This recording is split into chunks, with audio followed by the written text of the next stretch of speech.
terbentang hamparan ilmu. Alam bertasbih terpatri kepada Tuhan. Salam terlayang hantaran untukmu, salam penuh kasih pasti kepada Tuhan. Assalamualaikum warahmatullahi wabarakatuh. Alhamdulillahirabbil alamin, wassalatu wassalamu ala asrofil anbiya'i wal mursalin wa ala alihi wa sahbihi ajma'in. Allahumma salli ala sayyidina Muhammad wa ala alihi sayyidina Muhammad. Dewan juri yang mulia serta hadirin yang dirahmati Allah Subhanahu wa ta'ala. Saat ini kita berada di tengah era modern dengan berbagai perkembangan dan kecanggihan teknologi. Pergaulan menjadi salah satu aspek yang sangat dimana. Tak ada tabir ataupun batasnya. Dinding pemisah antar negara, antar benua, dan antar generasi tak berarti lagi. Efek realnya pergaulan bebas, sebuah pola pergaulan yang ngetren dan digandrungi oleh semua generasi, baik pria maupun wanita, baik remaja ataupun orang tua renta menjadi lebih lembut. Bahkan ada yang berpendapat bahwa pergaulan bebas itulah yang modern.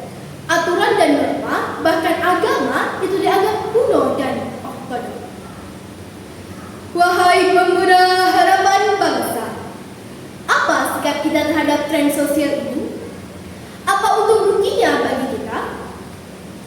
Persoalan pergaulan bebas merupakan salah satu permasalahan yang perlu disikapi dengan bijak. Jangan sampai kita tergiring, terseret, terperosok, dan juga terjerembab karena latah menyikapi pola pergaulan ini. Jangan sampai pemikiran bebas bergaul tanpa batasan dianggap sebagai tanda kedewasaan dan ciri kemodernan.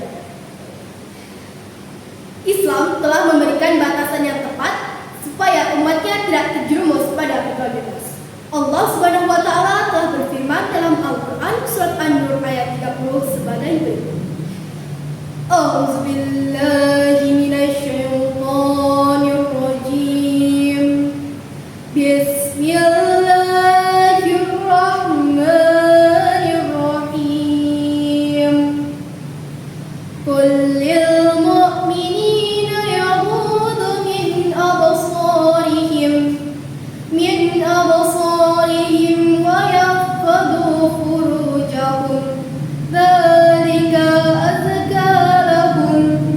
Innallaha khabirum bima yasnaun. Aku berlindung kepada Allah dari godaan syaitan yang terkutuk dengan menyebut asma Allah yang Maha Pengasih lagi Maha Penyayang. Katakanlah kepada laki-laki yang beriman agar mereka memelihara kemaluannya. Demikian itu lebih suci bagi mereka. Sesungguhnya Allah Maha Teliti terhadap apa yang mereka perbuat. Quran surat An-Nur ayat 30 tersebut menjelaskan betapa pentingnya menjaga pandangan. Pandangan menjadi pintu awal dari banyaknya kasus pergaulan bebas. Mulai dari pacaran, berkhalwat, interaksi tanpa batas, hingga zina. Maksud dari pergaulan bebas di sini tidak hanya tentang pacaran, tetapi juga tentang perilaku yang menyimpang.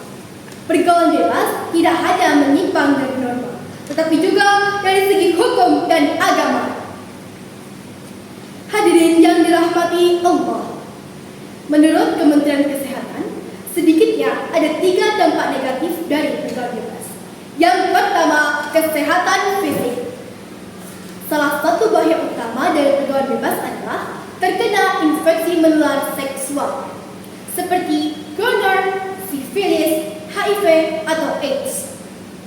Apabila terkena penyakit ini, di samping menderita menahan sakit, juga rendah diri dan terkucilkan. Bahkan, penyakit HIV atau AIDS adalah penyakit yang menimbulkan kematian dengan kondisi yang tragis. Dan hingga saat ini belum ditemukan obat penawar. Banyak artis Nusantara maupun mancanegara yang telah menjadi korban.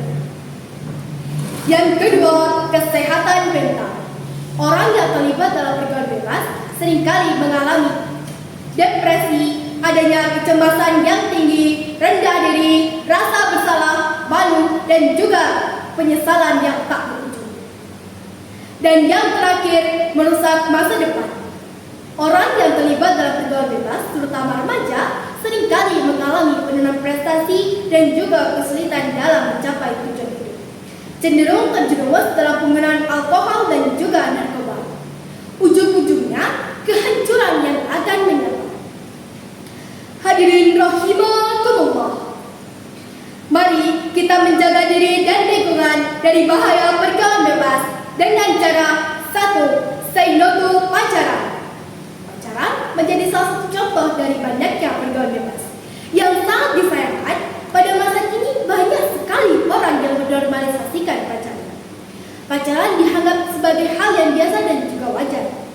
Padahal Allah Subhanahu wa taala telah menegaskan dalam Al-Quran surat Al-Isra ayat 32 sebagai berikut.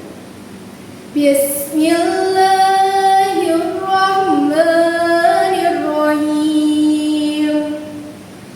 Wala taqrabu zina innahu kana fahisah wassa'a sabila. Shadaqallahul azim. Dengan menyebut asma'ullah yang maha pengasih lagi maha penyayang. Janganlah kamu mendekati zina. Sesungguhnya zina itu adalah perbuatan keji dan jalan terburuk. Maha benar Allah dengan segala firman-Nya. Yang kedua, seleksi alam dan lingkungan. Teman merupakan cerminan diri. Rasulullah SAW bersabda, seseorang itu tergantung agama temannya, maka lihatlah siapa yang menjadi temannya. Hadis riwayat Abu Dawud. Hindari pergaulan bebas dan mari kita perkuat lingkungan yang baik dan sehat. Demikian yang dapat saya sampaikan, semoga bermanfaat untuk kita semua. Wabillahi taufiq wal hidayah. Wassalamualaikum warahmatullahi wabarakatuh.